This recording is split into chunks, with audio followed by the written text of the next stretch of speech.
শালারা, সকাল সকাল গন্ডারের মতো দৌড়াচ্ছিস কেন? আমার পেছনে আসিস না ভাই, অন্য রাস্তা ধর।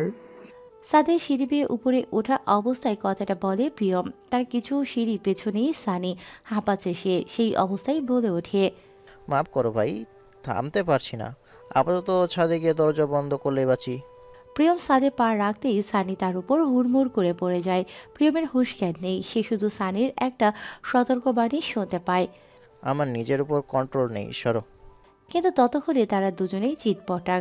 প্রিয়ম ছাদের মেঝেতে মাথা রেখে পড়িয়ে থাকে, ধীরে ধীরে শ্বাস নিচ্ছে। সানি তখন প্রিয়মের পিঠির উপর হাত পা ছড়িয়ে ছিটিয়ে শুয়ে আছে, জোরে শ্বাস নিচ্ছে সানি।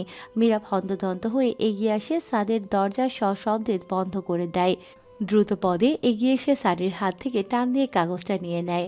সানি কিছু বলে না, আপাতত নিজের জীবন বাঁচাতে পারলেই হলো। সানির চুলের মুঠি ধরে তার বাহুতে উড়াধুরা কয়েকটা কিল ঘুষি বসিয়ে দেয় মীরাব। কিরমির করে বলে ওঠে।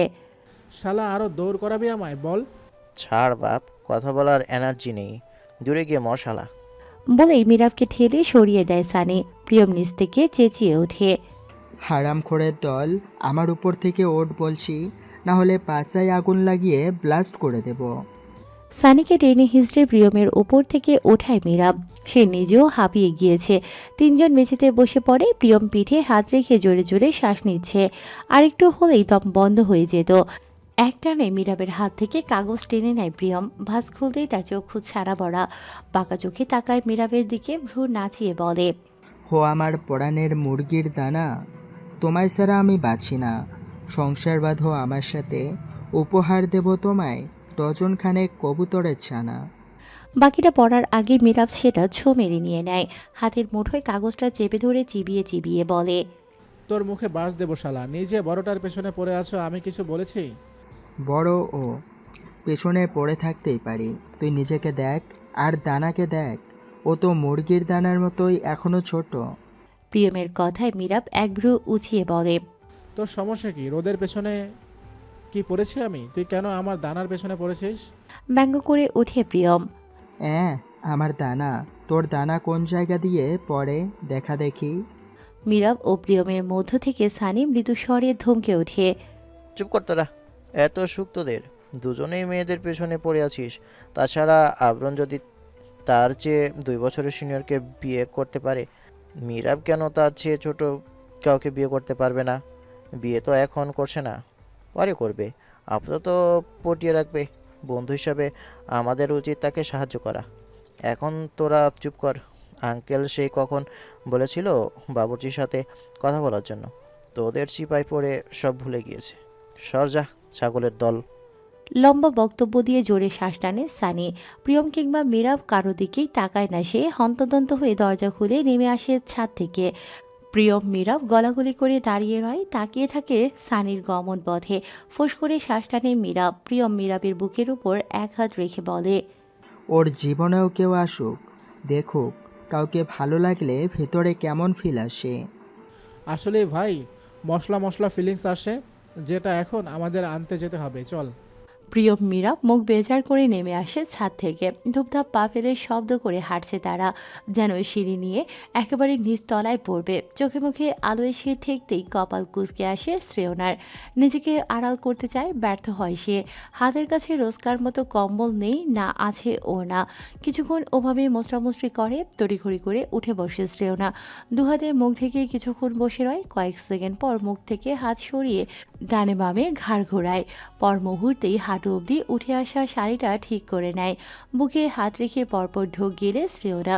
কপালে হাত রেখে কাঁদো কাঁদো গলায় বলে। ওমাগো, হাঁটুর সমান ছেলের সামনে হাঁটু অবধি কাপড় উঠিয়ে নির্লজের মতো বেহায়া আমি আরাম করে ঘুমোচ্ছিলাম। ছেলেটা কি ভাবছে কে জানে। শাড়ি তো ঠিকই ছিল, তাই ছেলেটা কিছু ভাবার ফুরসতটুকুও পায়নি। আচমকা আবরণের কথায় চমকে ওঠে শ্রেয়না। আজকাল এই ছেলের হুটহাট স্বাভাবিক কথায় ও চমকে উঠছে সে। আবরণ সবসময় তাকে চমকানোর পায়তারা করছে নাকি। কখন উঠেছো? আবরণ ড্রেসিং টেবিলের সামনে গিয়ে নিজের ভেজা চুলগুলো হাত দিয়ে উলট পালট করছিল। শ্রেয়নার কথায় আয়নায় শ্রেয়নার প্রতিবিম্বের দিকে তাকায়। সদ্য ঘুম থেকে উঠেছে শ্রেয়না। আবরণ কিছুক্ষণ তাকিয়ে থেকে বলে। অমন ফুলটেছে লাগছে কেন তোমায়? যাও গিয়ে ফ্রেশ হয়ে আসো, নাহলে যখন তখন এই বাচ্চা ছেলেটা তোমার চুমু খেতে পারে। শ্রেয়না দম আটকে বসে থাকে, নিজেকে সামলে নেয়, কিছু সময় পর বলে, তুমি করে বলছো হঠাৎ? আবরণের পছন্দের পারফিউমটা তখন মাখছিল গায়ে। কালো রঙের শার্ট পরেছে, সেই সাথে নীল জিন্স। পারফিউম স্প্রে করতে করতে বলে, অত ফর্মালিটি দেখাতে পারবো না গো কৈতরি, তুমি করেই বলছি। মাইন্ড করলে কিছু করার নেই। তোমার মতো সুন্দরী সিনিয়রের মাইন্ডে আবরণ চাই থাকবে। কতটা ভাগ্যবান পুরুষ আমি। শ্রেয়নার সন্তর্পণে নেমে আসে বিছানা থেকে, ওয়াশরুমের দিকে যেতে চায়, পরক্ষণেই ভাবে একেবারে গোসল করে নিলেই বুঝি ভালো হবে। ভাবনা অনুযায়ী কাজ করে শ্রেয়না। আলমারি থেকে ঝটপট সাদা রঙের এক সেট থ্রি পিস বের করে ওয়াশরুমে চলে যায়। আবরণ তখনও স্প্রে করতে ব্যস্ত। সম্পূর্ণ ঘর বেলি ফুলের সুঘ্রাণে ভরপুর। শ্রেয়না যাওয়ার সময় অদ্ভুত দৃষ্টিতে তাকিয়ে রয় আবরণের দিকে। এ ছেলে বেলি ফুলে পেয়েছে কি? সবসময় একই পারফিউম ব্যবহার করে নাকি? অথচ দুদিন আগ অব্দিও আবরণের থেকে বেলি ফুলের ঘ্রাণ তেমন পায়নি শ্রেয়না। অবশ্য সে কবেই বা অত কাছে গিয়েছিল, তাই যায়নি তো বুঝতে পারবে কি করে। নীরজাইদ সব কিছু নিজে তদারকি করছেন, খাবার দাবারের যেন কোনো কমতি না হয়। বাড়িটাকেও সুন্দরভাবে সাজানো হয়েছে, নানান ধরনের ফুল দিয়ে লাইটিংও করেছেন। তবে সেগুলো দিনের আলোয় বেশি বোঝা যাচ্ছে না। বাড়ির বাইরে বাগানটায় মস্ত বড় ডেকোরেশন করা হয়েছে। এক ঝাঁক মানুষের আনাগোনা সেথায়। মীরাব, সানি, প্রিয়ম থেকে শুরু করে সকলে সবকিছু দেখে শুনে রাখছে, যেন কোথাও ভুল না হয়। রুহিরা এসেছে কিছুক্ষণ হবে। শ্রেয়া রুহির তখন শ্রেয়নার রুমে চলে গিয়েছে। সেজান নীরদ জাইদের সাথেই আছে। ডিপার্টমেন্টের সকলেই ইনভাইট করেছে নীরদ। একমাত্র ছেলের বিয়েতে কোনো কমতি রাখতে চান না। রিহামও এসেছে, মুখে একরত্তি হাসি ঝুলিয়ে রেখেছেন তিনি। যথাসম্ভব আবরণের থেকে দূরে থাকতে চাচ্ছেন, না জানে ছেলেটা সকলের সামনে কি বলে বসে।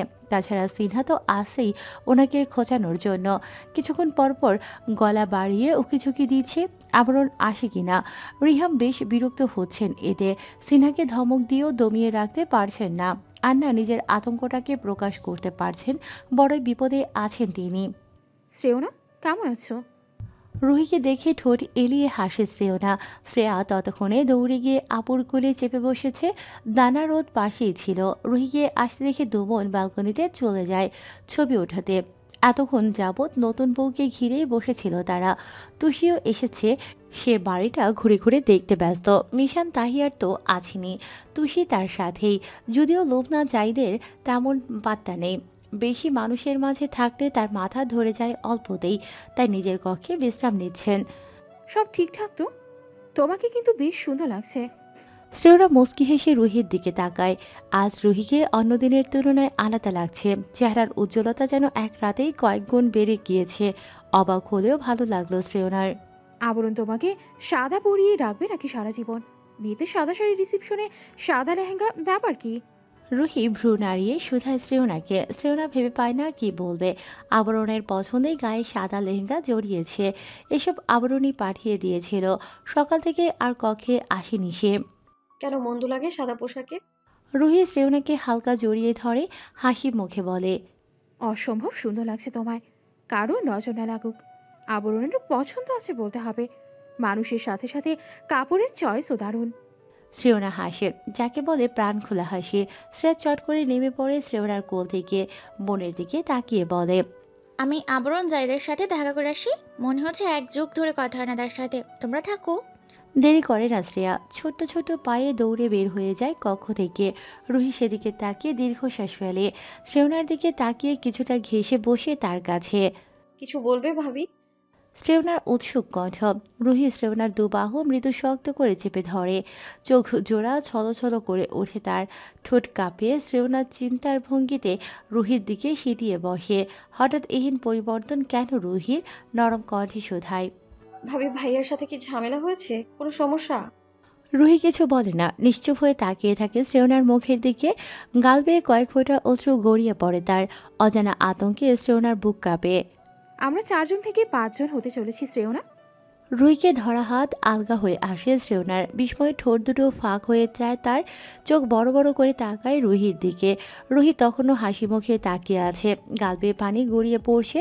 শ্রেয়না ভেবে পাচ্ছে না কি বলবে অথবা কি করবে। ভেতর থেকে অনেক কিছুই একসাথে উগরে আসতে চাচ্ছে। উত্তেজনায় হাত মৃদু কাঁপছে তার। চট করে রুহিকে নিয়ে দাঁড়িয়ে যায় শ্রেয়না। রুহিকে কোলে তুলে নেয় হুট করে। চরকির মতো ঘুরতে থাকে। অট্টহাসিতে মেতে ওঠে সে। রুহি চমকায় থমকায়, নামার জন্য পা ছোটাছুটি করতে থাকে। এতটুকু মেয়ের শরীরে এত শক্তি কোথা থেকে এলো? শ্রেয়না, পড়ে যাবো আমি। ভাবি আমি অনেক খুশি, ইয়ে। থামে না শ্রেয়না। তার হাসির শব্দে দানা রোদ হুড়মুড় করে কক্ষে প্রবেশ করে। তখনও ক্যামেরা ধরেছিল দানা। ছবি ওঠানোর অবস্থায় ছুটে এসেছে। রুহি থামাতে চাইলেও শ্রেয়না থামে না, বরং একইভাবে ঘুরতে থাকে। ঘুরতে ঘুরতে একসময় বিছানায় ধপ করে রুহিকে নিয়ে পড়ে যায়। রুহি বুকে হাত রেখে চোখ বড় বড় করে দম নেয়। শ্রেয়না উবু হয়ে শুয়ে তখনও পেটে হাত রেখে হাসে। ভাবি পড়ে গিয়েছে, এটা কি হলো? বলতে বলতে রোদ আর দানা এগিয়ে আসে। তাদের মুখেও হাসি। রুহি শ্রেয়না হেসে দিয়ে একে অপরকে জড়িয়ে ধরে। দানা সেই মুহূর্তটাকে ক্যাপচার করতে ভোলে না। একগাল হাসে রোদ। ঝটপট এগিয়ে এসে বসে পড়ে বিছানায়। কি ব্যাপার, এত খুশি কেন? শেয়ার করবে না? রুহি নিশ্চুপ। শ্রেয়না হেসে দিয়ে উঠে বসে বাবু হয়ে বসে রোদের দিকে তাকিয়ে বলে, আমি ফুপু হতে যাচ্ছি আপু। সত্যি? রোদ গদগদ হয়ে কথাটা বলে। একজন লেকচারার হিসেবে তার গম্ভীর থাকার কথা, কিন্তু স্বভাবস্বরূপ সে খুবই চঞ্চল ও মিশুক। বাচ্চা তার আরও পছন্দের। শ্রেয়ার সাথেও কি ইতিমধ্যে ভাব জমে গিয়েছে তার। রুহির দিকে হাসি হাসি চোখে তাকায় রোদ। কংগ্রাচুলেশন আপু। ধন্যবাদ। দানা ক্যামেরা অন করে এগিয়ে আসে, সিরিয়াস কণ্ঠে বলে, পোজ দাও সবাই, তোমাদের একটা ফটো ক্লিক করি। এভাবেই দাঁত বের করে হাসো হাসো, হাসতে থাকো। দানার কথায় সবাই একগাল হেসে তাকায় তার দিকে। দানা বিশ্বজয়ের হাসি দেয়, মোবাইলের দিকে ড্যাব ড্যাব করে তাকিয়ে থেকে বলে, জোস হয়েছে, ভাইয়াকে গিয়ে তার বইয়ের ছবি দেখিয়ে আসি। কি একটা বিয়ে করে নিয়ে এসেছে, পুরোই ফেরি। আবরণ গেটের সাথে হেলান দিয়ে দাঁড়িয়ে মোবাইল টিপছে। টিপছে বলে ভুল হবে, চোখ কান খাড়া করে রিলস দেখতে ব্যস্ত। স্বভাবস্বরূপ ঠোঁটের কোণে মিষ্টি হাসি ঝুলিয়ে রেখেছে। সানি তার পাশেই দাঁড়িয়ে দাঁত দিয়ে নখ কাটছে, বারবার পা দোলাচ্ছে দাঁড়িয়ে থেকেও। এক জায়গায় কোনো সময় স্থির থাকে না এই ছেলে। মীরা প্রিয়মের খোঁজ নেই। দুজনেই প্রেমিক পুরুষ হয়ে গিয়েছে। কি করে রোদ দানাকে পটাবে ওটারই বুদ্ধি তালাশ করছে।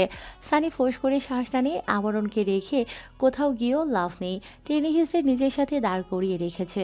সানি একসময় বিরক্ত হয়ে বলে ওঠে, এতগুলো গার্ড থাকতে আমরা কেন মশা মারার জন্য এখানে পড়ে আছি? সানির কথায় আবরণ প্রতিউত্তর করল না, নিজস্ব ভঙ্গিমায় দাঁড়িয়ে রইল। এমতা অবস্থায় সেখানে উপস্থিত হয় দারোয়ান লতিফ। পেটে এক হাত রেখে অপর হাত ভুঁড়ির উপর বোলাচ্ছে। বোঝাই যাচ্ছে বেচারা বেশি খেয়ে ফেলেছে। দৃশ্যটা সানির নজরে আসতেই পেটে গুঁতো দেয় আবরণের। আবরণ বাঁকা চোখে তাকায়, পর মুহূর্তেই দারোয়ানকে সামনে দেখে দাঁত বের করে হাসে। লতু ভাই, মাথায় তেল মালিশ করতে বলেছি তোমায়, পেটে নয়। পেটে থেকে হাত ছড়াও, আগে ভুল ছিটকে বেরিয়ে আসবে। দারোয়ান লতিফ চোখ মুখ কুঁচকে নেয়। সেখান থেকে প্রস্থান করা অবস্থায় বলে ওঠে, আপনি পেটের সুস্বাদু খাবারগুলো আমি শাস্তি মতো হজম করতে দেবেন না, এখানে না থাকাই ভালো। দারোয়ান দাঁড়ায় না, দ্রুত পা চালিয়ে বিদায় নেয়। সানি ঠোঁট চেপে হাসে। সবসময় আবরণ দারোয়ানটার পেছনে পড়ে থাকে। বেচারাকে জ্বালিয়ে যেন বেশ মজা পায়। সানিরও দারুণ লাগে, হেসে দিয়ে মজা নেয়। সানি হাসতে হাসতে গেটের মাঝখানে চলে আসে। আবরণ তখনও তার দিকে তাকিয়ে আছে। সানিকে ভ্যাবলার মতো হাসতে দেখিয়ে ভ্রু কুঁচকে শুধায়, কিরে, আমার মৃগী রোগীর মতো ছলাছল করে উঠছিস কেন ব্রো? হচ্ছে প্রবলেম? Nothing nothing. দুপাশে মাথা নাড়ায় সানি। ভদ্র বাচ্চার মতো চুপ হয়ে যায়, কিন্তু বেশিক্ষণ এভাবে টিকতে পারে না। আবারও হেসে দেয়। আবরণ কিছুক্ষণ থম মেরে তাকিয়ে রয়। তার সুন্দর চুলগুলো পেছন দিকে কনিষ্ঠ আঙুলের সাহায্যে ঠেলে দেয়। বিরক্তিকর কণ্ঠে ধমকে ওঠে, সানি লিওনের বাচ্চা, চুপ করবি? তোর এমন বিভৎস হাসির আওয়াজে চারপাশটা আজিমপুরের কবরস্থানের রূপ নিয়েছে। কখন যেন জাইদ বিলের মাটি বিদীর্ণ হয়ে মরক অঙ্কলে হাতটি বেরিয়ে আসে। চুপ যা। আবরণের ধমকে কাছুমাচু ভঙ্গিতে দাঁড়ায় সানি। ভুলে যায় সে রাস্তার মাঝখানে দাঁড়িয়ে আছে। নিজের জায়গা থেকে সরে আসতে নিলেই কারোর সাথে মৃদু ধাক্কা লাগে তার। চমকায় সানি। মানুষটা একজন মেয়ে, ছেলে হলে না হয় মানা যেত। শেষে কোনো মেয়ের সাথে ধাক্কা খেলো সে। ছিছি, ভীষণ লজ্জা পাচ্ছে ছেলেটা। সরি আপু। শেহারি।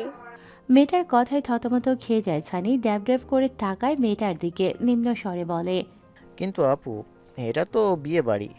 শেহেরির সময় এখনো হয়নি।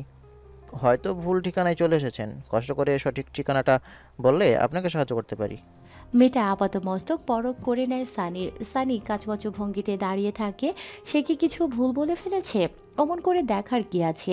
মেয়েটা অদ্ভুত দৃষ্টিতে তাকিয়ে থাকে, গমগমে কণ্ঠে বলে ওঠে, আমার নাম শেহরি। দাঁড়ায় না মেয়েটা। সানিকে আরও একবার দেখে নিয়ে বাড়ির ভেতরে প্রবেশ করে। সানি গালে হাত দিয়ে তাকিয়ে রয় সেহরির গমন পথে। আবরণ তখনও ফোনের ভেতরে ডুবে আছে। সানি তার দিকে তাকিয়ে চাপা স্বরে বলে, তোদের বাড়ির মেয়ে লোকদের নামের কি শ্রী ভাই? একদম জাদুঘরের মেইন ফটোকে বাঁধিয়ে রাখার মতো। একজন দানা আর একজনের নাম নাকি শেহেরি। এক কাজ কর, মেয়েটাকে ইফতারের বন্দোবস্ত করে দে। যত সব। এই ছেলে, ঠিকভাবে বসো। এই বাসায় এমন বেয়াদবি চলবে না। সেজানের গমগমে কণ্ঠ শুনতে পেতে পিট করে তাকালো আবরণ। তার এক হাতে মোবাইল, অপর হাতে লেগ পিস। বাবু হয়ে সোফায় বসে আছে। রিলস দেখার ফাঁকে লেগ পিসে কামড় বসাচ্ছে, সেই তালে পা না যাচ্ছে। শ্বশুরবাড়ি এসে আরাম করবে না, তা কি করে হয়? আপনি তো আচ্ছা ঝামেলাপূর্ণ মানুষ, পুরোটাই ভেজালে ভরতে। আশ্চর্য, শ্বশুরবাড়িতে এসছি আর চিল করবো না? স্টুপিড কথাবার্তা। সেজান ফোঁস করে শ্বাস টানে। এখন রাত 11টার কাছাকাছি। শ্রেওনাদের নিয়ে ফিরেছে বেশ কিছু সময় হবে। আবরণ ফ্রেশ হয়ে এসে সোফায় বসে এটা সেটা গিলছে। সেজান তার সম্মুখে শটান হয়ে সোফায় বসে আছে। সতর্কতার সহিত তাকিয়ে আছে আবরণের দিকে। আবরণ সেদিকে পাত্তা দিলে তো আপন মনে হাড্ডি চিবোতে ব্যস্ত সে। হাড্ডি না তো, সেজানের মনে হচ্ছে তাকেই চিবোচ্ছে। কটমট দৃষ্টিতে তাকায় সেজান। সোজা হয়ে বসেও তো খাওয়া যায়, ভালোভাবে খাও। খাবার জিনিসের সাথে বেয়াদবি করতে নেই। হাড্ডি এক চাপায় কামড়ে ধরে তির্যক চাহনি দেয় আবরণ। ফ্যাসফেসে গলায় বলে ওঠে, তোমার সমস্যা কি? আমার যেমন আছে সেরকম করেই খাবো। এখন তো পা আছে, কিছুক্ষণ পর কোমর তুলেও খাবো। বেশি জ্ঞানের বাণী শোনাতে আসলে তোমার ঘাড়ে চেপে বসতে দুবার ভাববো না আমি। আবরণ Zahid can do anything. Shezan ফট করে উঠে দাঁড়ায়। প্যান্টের পকেটে হাত পুড়িয়ে নিজের কক্ষের দিকে পা বাড়ায়। আবরণ ভেঙচি কাটে। পর মুহূর্তেই হাড্ডিখানা হাতি নিয়ে পূর্বের ন্যায় চিবোতে থাকে। মোবাইলের দিকে তাকিয়ে রিলস দেখতে ব্যস্ত হয়ে পড়ে। বিরস কণ্ঠে বলে, বউ আমার কৈতরি, ভাবিও ভালো, শালিটাও বেশ কাজের। শুধু এই সম্বন্ধীটাই শালের চঞ্চলে পরিপূর্ণ। দেখলে মস্তিষ্ক ডিজে বেজে ওঠে। মীরা প্রিয়ম তাদের ফ্ল্যাটে ব্যালকনিতে আসন গেড়েছে। বাবু হয়ে বসে আছে, দুজনের হাতেই মোবাইল। অপর হাত গালে ঠেকিয়ে রেখেছে। দ্রুততার সহিত টাইপ করছে দুজনেই। সানি অসহায় নেত্রে তাকিয়ে আছে। দরজার সামনে দাঁড়িয়ে আছে সে। এই দুজনের অবস্থা তাকে খুবই হতাশ করছে। ফোঁস করে শ্বাস টানে সানি। মীরা প্রিয়ম দুজনেই দানা ও রোদের ফোন নাম্বার নিয়ে এসেছে। এরপর থেকে মেসেজ করে যাচ্ছে দেদারসে। তাদের মুখের উজ্জ্বলতাই বলে দিচ্ছে মেয়ে দুটো প্রায় পটে যাবার পথে। সানি আবারও হতাশ হয়, ঘুরে দাঁড়ায় এবং দ্রুত সেই স্থান থেকে চলে আসে। বিছানায় ধপাস করে শুয়ে পড়ে। 1 সেকেন্ড সেভাবেই পড়ে থাকে। চোখ বন্ধ করে তৎক্ষণাৎ ফোন বেজে ওঠে তার। আচমকা মোবাইলের রিংটোনে খানিক চমকে ওঠে সানি। বুকে থুথু দেয়। চটপট করে কল রিসিভ করে কানে চেপে ধরে। হ্যালো। হাই। সানি থতমত খেয়ে যায়। মোবাইল বুকের উপর পড়ে গিয়েছে। সেটা তুলে পুনরায় কানে চেপে ধরে। জি বলুন, কে বলছেন? ভূতে নিশ্চয় আপনাকে কল দেয়নি। নিজেকে তো হ্যান্ডসাম ভাববেন না। কোনো পরি আপনাকে কল দিতে যাবে না। আমি মানুষ। পেতনিও তো হতে পারে। আপনি কে বলুন তো বাসাই? সানির এহেন কথায় মনে হলো ওপাশের মানুষটা হাসলো। সানি ভ্রু কুঁচকে মোবাইলের স্ক্রিনে তাকায়। এই মেয়ে কে? হঠাৎ তাকেই বা কেন কল দিয়েছে? আর সব উদ্ভট কথা বলছে। মেজাজ গরম হয়ে যাচ্ছে তার। কে আপনি? এত অধৈর্য হচ্ছেন কেন? সানি তেতে ওঠে। আরে আপনি কে বলছেন বলবেন তো নাকি? নাটক করার জন্য কল করেছেন? নাটক মনে করলে কল তো সেই কবে কেটে দিতাম। সানির মেজাজ তুঙ্গে। খট করে কল কাটে সে। মোবাইল একপাশে ছুঁড়ে মারে। বুকের উপর দুহাত ভাঁজ করে সিলিংয়ের দিকে তাকিয়ে থাকে।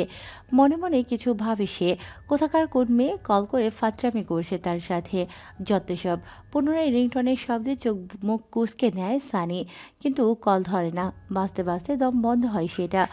অতঃপর আবারও বেজে ওঠে। সানি বিরক্তির চরম সীমায় পৌঁছে মোবাইল ভাইব্রেট করে রাখে। তবুও যেন তার বিরক্তি কমে না। কেমন যেন শব্দ হচ্ছে। মৃদু শব্দটুকুনও সহ্য হয় না সানির। কিন্তু মোবাইল তো তার ভেতরকার কথা শোনার যন্ত্র নয়। নিজের মতো ভাইব্রেট হতেই থাকে। শেষমেশ মোবাইল কানে চেপে ধরে চিৎকার করে ওঠে। আশ্চর্য, আপনাকে সে কখন থেকে বলছি পরিচয় দিতে। ঢং মারাতে কল করেছিস? চুল সব টেনে ছিঁড়ব। আরেকটা কল দিলে? অসভ্য বেয়াদব মেয়ে। চড়িয়ে চাপা লাল করে দিব। বাসায় বাপ ভাই নেই নাকি? কল রাখ। আমি শেহরি। ওপাশ থেকে নরম কম্পিত কণ্ঠস্বর ভেসে আসে। কিছুক্ষণের জন্য স্তব্ধ হয় সানি। ব্যালকনি থেকে ততক্ষণে প্রিয় মীরাব ছুটে এসেছে তার চিৎকারে। হন্তদন্ত হয়ে এসে বিছানায় উঠে বসে দুজনে। উৎসুক দৃষ্টিতে তাকায় সানির দিকে। সানির মুখ হা হয়ে আছে। বিস্ময়ে চোখ দুটো বড় আকার ধারণ করেছে। ইহকালের ধ্যান নেই যেন তার।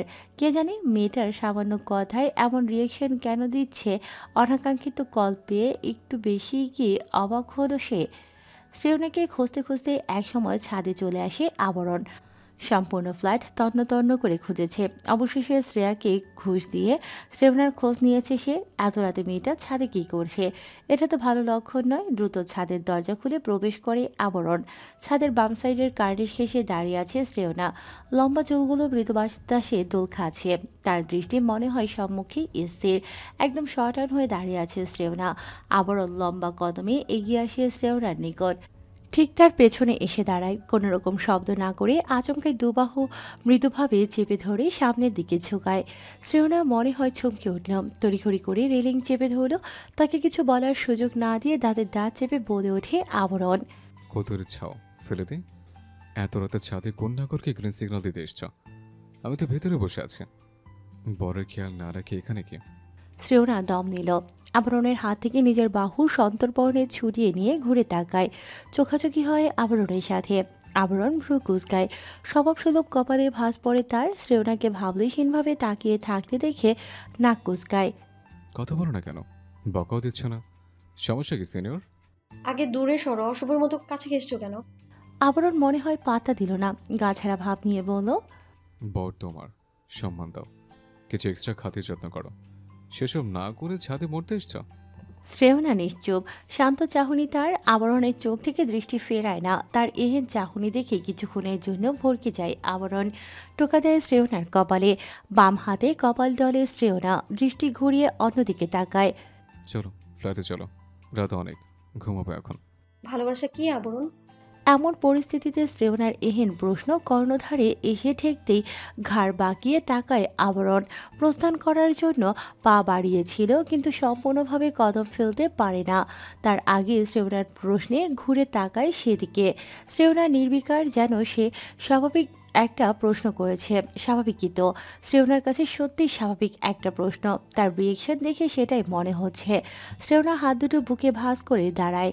রেলিংয়ে হেলান দিয়ে তাকিয়ে থাকে আবরণের দিকে। কোমল কণ্ঠে বলে, বলে না যে। কি বলবো? শান্ত তবে গভীর স্বর আবরণের। সেও পূর্ণ দৃষ্টি মেলে তাকিয়ে আছে। ভালোবাসা কি? যে বাসে সিজন আলমের মতো যাত্রীল শ্বশুরের পুত্রমধ্যে নেই, তাকে ভালোবাসে বলে। It's that clear. শ্রেয়না মৃদু শব্দ করে হেসে ওঠে। হাসির প্রকোপে চোখ ছোট ছোট হয়ে আসে তার। ঘন পাপড়ির আবডালে ঢাকা পড়ে কৃষ্ণাঙ্গ নয়ন। ভাইয়া তোমায় খুব জ্বালায় তাই না? দুজন সারাদিনই লেগে থাকো কেন? সেটা তোমার ভাইয়ের থেকেই জেনে নেবে। আমার মতো আলাভোলা বাচ্চার পেছনে সবসময় শিম্পাঞ্জির মতো লেগে থেকে কি মজা পায় সে। দেখলেই গা ঝেঁচে করে ওঠে আমার। অসহ্য। শ্রেয়না চোখ পাকিয়ে তাকায়। আবরণ সেদিকে তাকিয়ে থেকে নজর সরিয়ে নেয়। তার সম্পূর্ণ দৃষ্টি ছাদের মেঝেতে। আচ্ছা আবরণ, তোমাকে যদি ভাইয়ার সাথে 2 দিনের জন্য কোনো ঘরে বন্দি করে দেয়া হয়, যেখানে অন্য কোনো মানুষ নেই, না আছে সময় কাটানোর মতো সরঞ্জাম, দুজনের সাথে দুজনের ননস্টপ কথা বলতে হবে, কেমন ফিল করবে তখন? আবরণের এক্সপ্রেশন দেখে মনে হচ্ছে শ্রেয়না জোরপূর্বক তেতো করলার রস তার মুখে পুড়ে দিয়েছে। আবরণ বমি করার ভঙ্গিমা করে বলে, আচ্ছা, এই কথা উচ্চারণ করার সময় তোমার কলিজা লাফিয়ে ওঠেনি? আমার তো মাথায় এত গালি কিলবিল করছে, যা সেজান আলমকে দিতে চাচ্ছে। তবে তুমি সামনে থাকে দিতে পারছে না। এটা আমার অপারগতা, যেটা আমি স্বীকার করছি। ওরকম ভয়ঙ্কর কথা কখনো যেন না শুনি তোমার মুখে। কৈতরি, যাও এখন রুমে গিয়ে ডিম ফোটাও, আমি আসছি। মাথারে কিসব বলে? সেজান আলমের সাথে নাকি বদ্ধ রুমে থাকবে, সেটা 2 দিন। ও মাই গড, দেখি দেখি ওয়াশরুমে গিয়ে বমি করে আসে। শ্রেয়না শব্দ করে হেসে দেয়। হাসি শব্দে শরীর দোলে ওঠে তার, হেলে যায় পেছন দিকে।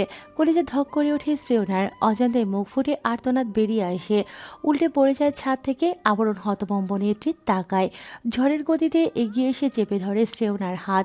চোখ বন্ধ করে ঘন ঘন শ্বাস নেয় আবরণ। শ্রেয়না ভয়ে আতঙ্কে কেঁদে দিয়েছে, টলমল নয়নে তাকায় আবরণের বন্ধ করে রাখা চোখের দিকে। হুট করে এমন পরিস্থিতিতে পড়ে যাবে ক্ষুণাক্ষরেও ভাবিনি। আবরণ তোলো আমায় প্লিজ।